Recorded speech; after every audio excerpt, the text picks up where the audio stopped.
ನೋಡಿ ಇಷ್ಟೇ ಕಿಚನ್ ಇರೋದು. ಅಡ್ಡಾಗಿ 12 ಫೀಟ್ ಇದೆ. 1 2 3 4 6 ಟೈಲ್ಸ್ ಅಂದರೆ 12. ಆ ಕಡೆ ಒಂದು 8 ಫೀಟ್ ಇದೆ. ಇಷ್ಟು ದೊಡ್ಡೇನು ಅಗತ್ಯ ಇಲ್ಲ, ಆದರೆ ನನಗೆ ಏನು ಸ್ಪೇಸ್ ಇತ್ತು ಅಂತ ಮಾಡಿದಷ್ಟೇ. ಇನ್ನೂ ಕಮ್ಮಿಲಿ ಮಾಡ್ಬೋದು. ಇದು ಕಿಚನ್ ಕೌಂಟ್ರು. ಇಲ್ಲಿ ಒಂದು ಕುಕ್ ಟಾಪು. ಮೊದಲು ಹಾಟ್ ಟಾಪ್ ಇಡಬೇಕು ಅಂತ ಅಂದ್ಕೊಂಡಿದ್ದೆ, ಆದರೆ ಇದು ಯಾರೋ ನಮಗೆ ಗಿಫ್ಟ್ ಕೊಟ್ಟಿದ್ರು ಮತ್ತು ಬೇಡ ಅಂತ ಹೇಳ್ಬಿಟ್ಟು ಅದು ಹಾಗೆ ಇಟ್ಟಿರೋದು. ಪ್ಲಗ್ ಬಾಕ್ಸ್ಗಳು ಕೂಡ ಹಾಗೆ ಲೋವರ್ ಹೈಟಲ್ಲಿರುತ್ತೆ. ಅವೆಲ್ಲ ಚೈಲ್ಡ್ ಪ್ರೂಫು. ಜಿ ಎಮ್ದು ಪ್ಲಗ್ ಬಾಕ್ಸ್ ಅಂತ ಹೇಳಿದ್ರೆ ನಿಮಗೆ ಸಾಕೆಟ್ಗೆ ಏನು ಹಾಕ್ಲಿಕ್ಕೆ ಆಗೋದಿಲ್ಲ. ಈ ಥರ ಇದೆ. ಓವರಾಲ್ ಹೀಗಿದೆ ನೋಡಿ. ಒಂದು ಯು ಶೇಪಲ್ಲಿ ಮಾಡ್ಯಾರ. ಅಂದರೆ ಒಂದು ರೈಟ್ ಸೈಡ್ಗೆ ನನಗೆ, ಯಾಕಂದ್ರೆ ಕಿಟಕಿ ಇರೋದ್ರಿಂದ ನಾನು ಎಕ್ಸಾಸ್ಟ್ ಬೇರೆ ಇಲ್ಲ, ಯಾಕಂದರೆ ನಾವು ನ್ಯಾಚುರಲ್ ವೆಂಟಿಲೇಷನ್ ಯೂಸ್ ಮಾಡ್ತಾ ಇರೋದು. ಅಲ್ಲಿ ಆ ಕಡೆ ಆರಾಮಾಗಿ ಹೊಗೆಲ್ಲ ಇದು ಕೆಲಸ ಅಡುಗೆ ಮಾಡಬೇಕಾದ್ರೆ ಹೊಗೆಲ್ಲ ಆ ಕಡೆನೇ ಹೋಗುತ್ತೆ. ಈ ಥರ ಇದೆ. ಇದು ಹೈಟ್ ಅಡ್ಜಸ್ಟಬಲ್ ಚೇರು. ಇದು ಮೇಲೆ ಕೆಳಗೆ ಹೋಗ್ತದೆ. ಇದಕ್ಕೊಂದು ಚಿಕ್ಕದೊಂದು ಲಿವರ್ ಇದೆ ಇಲ್ಲಿ. ಇದು ಒತ್ತಿದ್ರೆ ಸಾಕು, ಇದು ಮೇಲೆ ಕೆಳಗೆ ಹೋಗುತ್ತೆ. ಹೈಡ್ರಾಲಿಕ್ಸ್ ಇದೆ ನೋಡಿ. ಅಷ್ಟೆಷ್ಟಿದೆಯೋ ಆಲ್ಮೋಸ್ಟ್ ಒಂದು ಅರ್ಧ ಅಡಿ ಮೇಲೆ ಕೆಳಗೆ ಆಗುತ್ತೆ. ಯಾಕಂದರೆ ಈ ಕುಕ್ ಟಾಪ್ ಇದೆಯಲ್ಲ, ಅದ್ರ ಮೇಲೆ ನಿಂತು ಅಡುಗೆ ಮಾಡಬೇಕಾದ್ರೆ ನೋಡಿ, ಅಲ್ಲಿ ಬಾಣಲಿ ಇದೆಯಲ್ಲ, ಅದು ಅದ್ರ ಮೇಲೆ ನಿಂತ್ಕೊಂಡು ನೋಡಬೇಕಲ್ಲ, ಆವಾಗ ಸ್ವಲ್ಪ ಹೈಟ್ ಜಾಸ್ತಿ ಬೇಕು. ಆವಾಗ ಇದು ಪ್ರೆಸ್ ಮಾಡಿಕೊಂಡ್ರೆ ಸಾಕು, ಮೇಲಕ್ಕೆ ಹೋಗಿ ಅಡುಗೆ ಮಾಡ್ಬೋದು. ಮತ್ತು ಬೇರೆ ಟೈಮಲ್ಲಿ ಈಗ ತರಕಾರಿ ಹೆಚ್ಚಲಿಕ್ಕಾಗಿರಲಿ, ಮಿಕ್ಸಿ ಮಾಡಬೇಕಾಗಿರಲಿ, ಅಥವಾ ಬೇರೆ ಏನೇ ಕೆಲಸಕ್ಕಾಗಲಿ ಸ್ವಲ್ಪ ಲೋವರ್ ಹೈಟ್ ಇದ್ದರೆ ಸಾಕು. ಈ ಹೈಟ್ ಇದೆಯಲ್ಲ, ಏನು ಈ ಕೌಂಟ್ ಹೈಟ್ ಇದೆಯಲ್ಲ, ಇದು ನಿಮ್ಮ ಕಾಲು ಗಂಟಿನ ಹೈಟ್ಗೆ ಇರಬೇಕು. ಯಾಕಂದರೆ ಅದಕ್ಕೆ ಅದು ಪರ್ಫೆಕ್ಟ್. ಯಾಕಂದರೆ ನಿಮ್ಗೆ ಫೋಲ್ಡ್ ಆದಾಗ ನಿಮಗೆ ಅದು ಸ್ವಲ್ಪ ಏನಂತೇಳಿ ಕೆಳಗಡೆ ಜಾಗ ಇದೆ, ಸ್ವಲ್ಪ ಜಾಗ ಕೆಳಗಡೆ ಬಿಡಬೇಕಾಗತ್ತೆ. ಇಲ್ಲ ಅಂತ ಹೇಳಿದ್ರೆ ನಿಮಗೆ ಫುಲ್ ಫ್ಲ್ಯಾಟ್ ಇದ್ದರೆ ಕಾಲಿಗೆ ಹೊಡಿತದೆ ಅಂತ ಹೇಳ್ಬಿಟ್ಟು ಸ್ವಲ್ಪ ಒಳಗಡೆ ಇನ್ಸರ್ಟ್ ಮಾಡಿರಬೇಕು. ಈ ಥರ ಮಾಡಿರೋದು. ಮತ್ತು ನಾನು ಇದಕ್ಕೆ ಗ್ರಾನೈಟ್ ಹಾಕಿಲ್ಲ. ಯಾಕಂತ ಹೇಳಿದ್ರೆ ಗ್ರಾನೈಟ್ ಹಾಕಿದರೆ ಅದು ನಾರ್ಮಲ್ ಕಿಚನ್ ಥರ ಕಾಣಿಸಿ ಅಷ್ಟು ಫ್ಯಾನ್ಸಿ ಕಾಣಿಸಲ್ಲ ಅಂತ ಹೇಳ್ಬಿಟ್ಟು ಇದು ಕೋರಿಯನ್ ಅಂತ ಒಂದು ಮೆಟೀರಿಯಲ್ ಬರುತ್ತೆ, ಅದನ್ನ ಹಾಕೋದು. ಕೊರಿಯಲ್ಲೂ ಹಾಕ್ಬೋದು, ಇಲ್ಲ ಇಂಜಿನಿಯರ್ಡ್ ಸ್ಟೋನ್ ಅಂತ ಬರೋದು, ಅದನ್ನ ಹಾಕೋರು ಆಗುತ್ತೆ. ಗ್ರಾನೈಟ್ ಹಾಕೋರು ಆಗುತ್ತೆ, ಏನು ತೊಂದರೆ ಇಲ್ಲ. ಅಂತೆಲ್ಲ ಸ್ವಲ್ಪ ಫ್ಯಾನ್ಸಿ ಕಾಣಿಸ್ಲಿ ಅಂತ ಹಾಕಿರೋದು ಅಷ್ಟೇ. ಮತ್ತು ಇನ್ನೊಂದು ಸ್ಟೋರೇಜ್ ಬಾಕ್ಸ್ಗಳು. ನಿಮ್ಮ ಇಟಾಲಿಯನ್ ಕಿಚನಲ್ಲಿ ನಿಮಗೆ ಮಾಡ್ಯುಲರ್ ಆಗಿ ಸುಮಾರೆಲ್ಲ ಬರ್ತದೆ. ಇಲ್ಲಿ ಒಂದು ಚೇಂಜ್ ಅಂತ ಹೇಳಿದ್ರೆ, ಈ ಬಾಕ್ಸ್ ನೋಡಿ ಎಳಿತೀನಲ್ಲ, ಹೀಗಿದೆ. ಇದ್ರ ಕೆಳಗಡೆ 360 ಡಿಗ್ರಿ ವೀಲ್ ಇದೆ. ಯಾಕಂತ ಹೇಳಿದ್ರೆ ನಾನು ಅಥವಾ ಮನೇಲಿ ಯಾರೇ ಮಾಡಬೇಕಾದಾಗ ಈಗ ಇದು ಪಾತ್ರೆ ತೊಳೆದು ಹಾಕ್ಲಿಕ್ಕೆ ಅಂತ ಮಾಡಿರೋದು. ಕೆಳಗಡೆ ಫುಲ್ ಗ್ರಿಲ್ ಇದೆ, ಮೆಶ್ ಇದೆ. ಇನ್ನೊಂದು ಥರದ ಬಾಕ್ಸ್ ಹೇಗಂತ ಹೇಳಿದ್ರೆ, ಅದಕ್ಕೆ ಮೆಶ್ ಇಲ್ಲ, ಅದು ಈ ಥರ ಕ್ಲೋಸ್ ಇರೋದು. ಇಲ್ಲಿ ನಾನು ಅಕ್ಕಿ ಇಡಲಿಕ್ಕೆ ಅಥವಾ ಸಾಮಾನು ಇಡಲಿಕ್ಕೆ ಅದಕ್ಕೆಲ್ಲ ಯೂಸ್ ಮಾಡ್ತೇವೆ. ಹಾಗಾಗಿ ಜಾಸ್ತಿ ಬಾಕ್ಸ್ ಇರೋದ್ರಿಂದ ಒಳಗಡೆ ರ್ಯಾಕ್ ಮಾಡಿಲ್ಲ. ಇದು 360 ಡಿಗ್ರಿ ವೀಲ್ ಯಾಕೆ ಇಟ್ಟಿದೆ ಅಂತ ಹೇಳಿದ್ರೆ, ಇದು ನಾನು ಎಲ್ಲಿ ಬೇಕಾದ್ರೆ ಎಳ್ಕೊಂಬರ್ಬೋದು, ಹೆಂಗೆ ಬೇಕಾದ್ರೆ ತಿರ್ಗತ್ತಿದು. ಏನಕ್ಕಂದ್ರೆ ಅಕಸ್ಮಾತ್ ಪಾತ್ರೆ ತೊಳಿಬೇಕಾದ್ರೆ ನಾನು ಅಲ್ಲಿಗೆ ಎಳಗೆ ಇಟ್ಕೊತೀನಿ.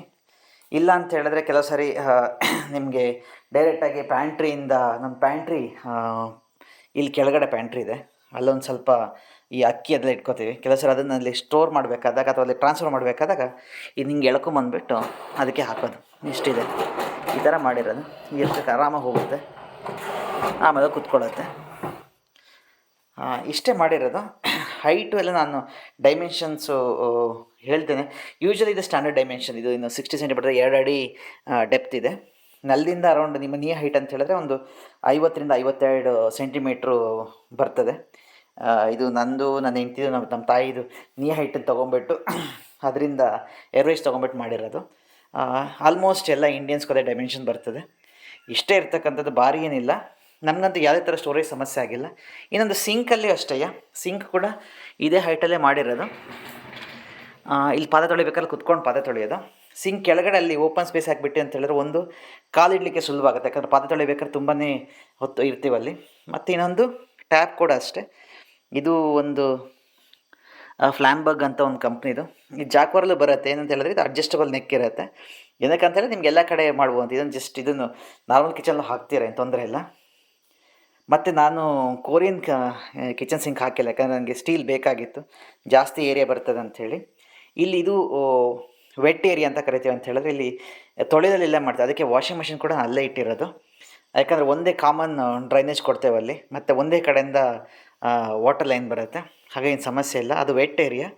ಹಾಗೆ ಬರ್ತಾ ಬರ್ತಾ ಇದು ಡ್ರೈ ಏರಿಯಾ ಆಗುತ್ತೆ. ಈ ಥರ ಏರಿಯಾ ಸಪ್ರೇಟ್ ಮಾಡೋದು ಏನಾಗುತ್ತೆ ಅಂತ ಹೇಳಿದ್ರೆ ನಿಮಗೆ ನೀರಿನ ಮ್ಯಾನೇಜ್ಮೆಂಟು ಸುಲಭ ಆಗುತ್ತೆ ಮತ್ತು ಗಲೀಜಾಗಬೇಕಾದ್ರೂ ಅಷ್ಟೇ ಅದೇ ಜಾಗದಲ್ಲಿ ಎಲ್ಲಾದ್ರೂ ನೀರು ಬಿದ್ದಿರುತ್ತೆ. ನೀವು ಅಡುಗೆ ಮಾಡೋ ಜಾಗದಲ್ಲಿ ಏನೂ ನೀರು ಬಿದ್ದಿರೋದಿಲ್ಲ. ಹಾಗೆಯೇ ಕುಕ್ ಟಾಪು ನಾನು ಫುಲ್ಲು ಸೈಡಲ್ಲಿ ಇಟ್ಟಿಲ್ಲ. ಸ್ವಲ್ಪ ರೈಟ್ ಸೈಡಲ್ಲಿ ಸ್ವಲ್ಪ ಖಾಲಿ ಜಾಗ ಇಟ್ಟಿದೆ. ಯಾಕಂತ ಹೇಳಿದ್ರೆ ಅಲ್ಲಿ ಅಡುಗೆ ಮಾಡ್ತಿರ್ಬೇಕಾದಾಗ ಸಾಮಾನು ಇಟ್ಕೊಳ್ಳಿಕ್ಕೆ ಅದಕ್ಕೆಲ್ಲ ಆಗುತ್ತೆ ಅಂತ. ಇಷ್ಟು ಮಾಡಿರ್ತಕ್ಕಂಥದ್ದು. ಮತ್ತು ನಿಜ ಹೇಳ್ಬೇಕಾದ್ರೆ ನಮ್ಗೆ ಇಷ್ಟು ಬಾಕ್ಸ್ ಯೂಸ್ ಆಗ್ತಿಲ್ಲ. ಯಾಕಂದ್ರೆ ನಾವು ಹಾಕ್ತಾ ಇರೋದು ಪಾತ್ರೆ ಒಂದು 2ರಲ್ಲಿ ಅಷ್ಟೇ. ಯಾಕಂದ್ರೆ ನಾವು ಇರೋದೇ 3 ಜನ, ನಾನು, ನನ್ನ ಹೆಂಡತಿ ಮತ್ತು ನನ್ನ ಮಗಳು ಅಷ್ಟೇ. ಹಾಗಾಗಿ ನನಗೆ ಆ್ಯಕ್ಚುಲಿ ಸ್ಟೋರೇಜು ಇಷ್ಟು ಅಗತ್ಯ ಇಲ್ಲ ಅಂತ ಅನ್ನಿಸ್ತಾ ಇದೆ. ನಮ್ಮ ಬೆಂಗಳೂರು ಮನೆಯಲ್ಲಿ ಮಾಡ್ಯುಲರ್ ಕಿಚನ್ ಇತ್ತು. ಅದಂತೂ ನಾವು ಯಾವತ್ತೂ ಯೂಸೇ ಮಾಡಿರಲಿಲ್ಲ ಸ್ಟೋರೇಜ್ಗಳನ್ನು. ತಟ್ಟೆನ ತೊಳೆದು ಕೂಡ ನಾವೇನು ಅಲ್ಲಿ ಹಾಕ್ತಾ ಇರಲಿಲ್ಲ. ಹಾಗಾಗಿ ಅದರಿಂದ ಅಂದ್ಕೊಂಡು ಏನು ಲರ್ನಿಂಗ್ ಅಂತ ಹೇಳಿದ್ರೆ ಅದ್ರಲ್ಲಿ ನಮ್ಗೆ ಅಗತ್ಯ ಇಲ್ಲ ಅಂತ ಅನ್ನಿಸ್ತು. ಇಷ್ಟಿರೋದು. ಇದಲ್ಲದೇ ಮೇಲೆ ಇನ್ನೊಂದು ಐಟಮ್ ಸ್ಪೈಸ್ ರ್ಯಾಕ್ ಮಾಡಬೇಕು ಅಂತ ನನ್ನ ಪ್ಲ್ಯಾನ್ ಇತ್ತು. ಬಟ್ ನೋಡಿದ್ರೆ ಈಗೆಲ್ಲದು ನಮ್ಮ ಸ್ಪೈಸ್ಗಳೆಲ್ಲ ಇಲ್ಲೇ ಇಷ್ಟು ದೊಡ್ಡ ಪ್ಲ್ಯಾಟ್ಫಾರ್ಮ್ ಇರೋದ್ರಿಂದ ಇಲ್ಲೇ ಎಲ್ಲ ಯೂಸ್ ಆಗ್ತಿದೆ. ಹೀಗೆ ಡಿಫ್ರೆಂಟಾಗಿ ಇಟ್ಕೊಂಡಿದ್ದೀವಿ. ಇನ್ನು ಪ್ಲಗ್ ಪಾಯಿಂಟ್ಸು ಅಷ್ಟೇ. ಇದೇನು ಇಷ್ಟೇನು ಬೇಕಾಗೋದಿಲ್ಲ. ಯಾಕಂದ್ರೆ ಒಂದು ಸೈಡ್ ನಾವು ಹೀಟಿಂಗ್ ಎಕ್ವಿಪ್ಮೆಂಟ್ಸ್ದು ಹಾಕಬೇಕು ಅಂತ ಹಾಕಿರೋದು. ಇನ್ನೊಂದು ಕಡೆ ಈ ಮಿಕ್ಸಿ, ಕಾಫಿ ಫಿಲ್ಟರು ಅದಕ್ಕೆಲ್ಲ ಅಂಥೇಳಿ ಇನ್ನೊಂದು ಮಾಡಿರೋದು, ಬಾಯ್ಲಿಂಗ್ ಮಷಿನ್ ಅದಕ್ಕೆಲ್ಲ ಅಂಥೇಳಿ 2 ಡಿಫ್ರೆಂಟ್ ಪ್ಲಗ್ ಪಾಯಿಂಟ್ಸ್ ಹಾಕಿದ್ದೇವೆ. ಅದು ನಿಮ್ಗೆ ಬೇಕಾದಂಗೆ ಹಾಕ್ಕೋಬೋದು ಇಷ್ಟೇ. ಮತ್ತು ಕ್ಲೀನ್ ಮಾಡಲಿಕ್ಕೆ ಸುಲಭ ಇದೆ. ಯಾಕಂತೇಳಿದ್ರೆ ಈಗ ನೋಡಿದರೆ ವೆಟ್ ಝೋನ್ ಸ್ವಲ್ಪ ಇನ್ಕ್ಲೈನ್ಡ್ ಇದೆ. ಅರೌಂಡ್ ಒಂದು 3 ಡಿಗ್ರಿ ಇನ್ಕ್ಲಿನೇಷನ್ ಇದೆ ಇಲ್ಲಿಗಿಂತ. ಅಂದರೆ ಇಲ್ಲಿ ಏನೇ ನೀರು ಬಿದ್ದರೂ ಆ ಕಡೆಗೆ ಹರಿದೋಗುತ್ತೆ.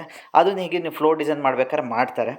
ಹಾಗಾಗಿ ಹೀಗೆ ಮಾಡಿರೋದ್ರಿಂದ ತುಂಬ ಸುಲಭ ಆಗಿದೆ. ನಮಗಂತೂ ಇದುವರೆಗೆ ಯಾವುದೇ ಸಮಸ್ಯೆ ಬಂದಿಲ್ಲ. ನಮ್ಮಲ್ಲಿ ಗ್ಯಾಸ್ ಸಿಲಿಂಡ್ರ್ ಒಂದನ್ನು ನಾವು ಆ ಕಡೆ ಇಟ್ಟಿದ್ದೀವಿ. ಯಾಕಂದ್ರೆ ಹಿಂಗೆ ಪೈಪ್ ಬಂದುಬಿಟ್ಟು ಸೈಡಿಂದ ಹೋಗುತ್ತೆ. ಯಾಕಂದರೆ ಅದು ನಮ್ಗಲ್ಲಿ ಜಾಗ ಇತ್ತು ಅಂಥೇಳಿ. ನೀವು ಹೇಗೆ ಬೇಕಾದ್ರೆ ಇಟ್ಕೋಬೋದು. ಈಗಂತೂ ಗ್ಯಾಸ್ ಲೈನ್ ಬಂದಿರೋದ್ರಿಂದ ಅದು ಕೂಡ ಕೊಟ್ಕೋಬೋದು, ಸಮಸ್ಯೆ ಏನಿಲ್ಲ. ಸೊ ಹೀಗಿದೆ.